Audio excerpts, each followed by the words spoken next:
A very good afternoon and Jai Hind to all my dear students. Dear students, in this module of class 4 mathematics, we are going to start a very new chapter which is measurement, chapter 10. And in this particular module, we will be talking about the measurement of length. So as we all know that what is the basic unit of length? The basic unit of length is meters. But dear students, do you know that we use millimeters, we use centimeters, and we also use kilometers for measuring different kinds of length. So let's see why do we use them? We use centimeters to measure the small lengths, right? And we use meters for measuring bigger lengths. Okay, so for example, let's say you have to measure the length of the pencil. So the appropriate unit for measuring the length of the pencil would be centimeters. And let's say you have to measure the length of a particular sari or particular wall, so that would be appropriately measured in meters, right? Because we are talking about bigger length. Okay, it is a bigger length, so that is why meter would be the appropriate unit for it, right?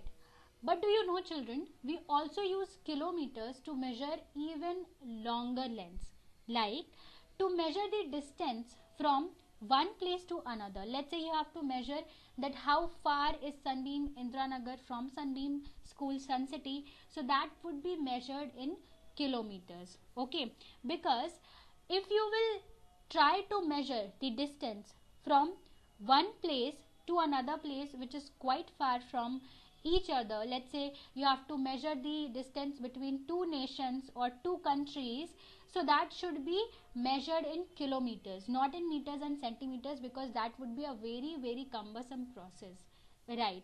So let's see and understand about the ruler, that how does it work and how do we measure the length with the help of a scale. So with this ruler or this one, you can see that mostly the ruler or the scale which you use in your day-to-day life has maximum 15 centimeters of length, right? So on this ruler, dear students, you can see the long marks, okay, with the numbers. This represents the centimeter. That means from 0 till 1 it is 1 centimeter, from 1 till 2 it is 2 centimeters, and so on. And the short mark, okay, in between represents millimeters.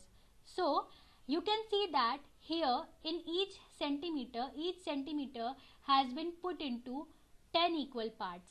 That is why there are 10 millimeters in every centimeters. So we can say that 1 centimeter is equivalent to 10 millimeter, and millimeter is the smallest unit of length, right? And 1 meter is equals to 100 centimeter, okay, and 1 kilometer is equals to 1000 meters. Okay, so this you have to remember and keep in your mind. Let's say how we can measure the length of a pencil with the help of a ruler. Okay, so here I have tried to measure the length of the pencil, okay, with the help of a ruler. So what you have to do, you have to keep the pencil at the extreme left side, okay, starting from the 0 centimeters, and let's see that till where the length of the pencil stretches. Okay, so it is going till 14 centimeter. So now we can say that it is the starting point of the pencil is, initial point is 0 centimeters, and it is going till 14 centimeters. So the length of this particular pencil is 14 centimeters. So likewise, you can also measure the length of your eraser, your own pencil, your own pencil box, sharpener, etc. with the help of the ruler which you use in your day-to-day life. So dear students, this is all in this module. We will be meeting in our next module with some other exciting topics of measurement. Till then, take very good care of yours, and Jai Hind.